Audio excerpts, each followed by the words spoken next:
In continuing our series on the Great American Divide, Republicans and Democrats in Washington have pushed themselves away from the political center. But does that mean the extremists in each party are controlling the debate? Bill Priestley reports on how serious this separation has become. When asked about the current state of affairs in American politics, most of our participants agreed on this point as to when we should start working on the political divide. I think you need to deal with it right up front and right now.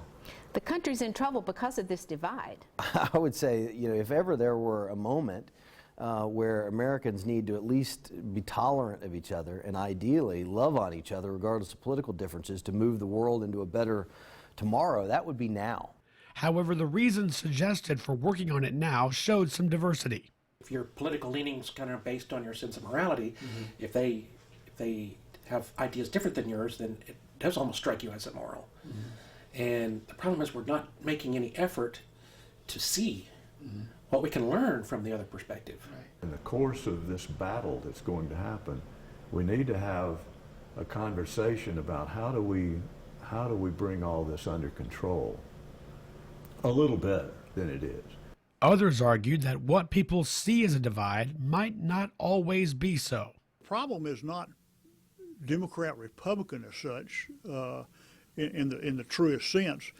It's mainly each of us within our own parties have the different philosophical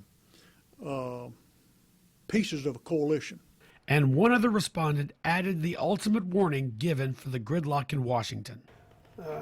We can quickly, populations have done it before, people have done it before. You can literally commit governmental suicide. Given that the two sides have been pushed away from each other, how much have extremists, those at the far right and the far left, influenced the nation's politics? This has played out more recently at the State House with a bill supported by State Senator TODD GARDENHIRE.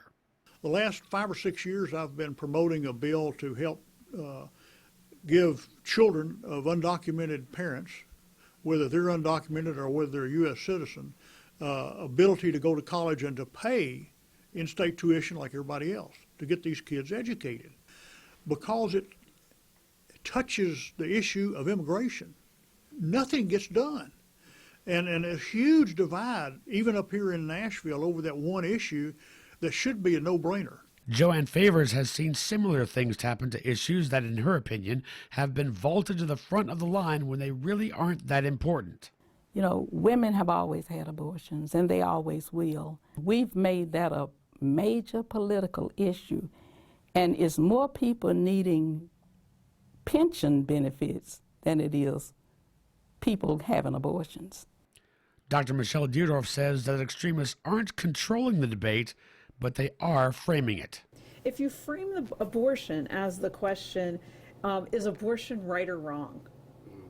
Yeah, there's no compromise.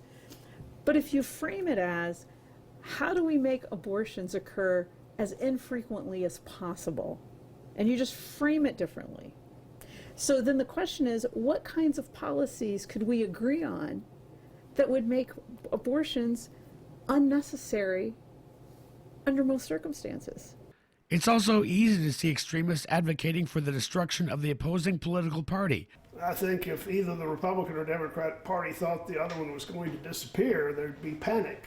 If you read and follow what you see on media nowadays, you would think a lot of people think that way. Well, let's just wipe away that other side, and then we can control things. You don't want that to happen.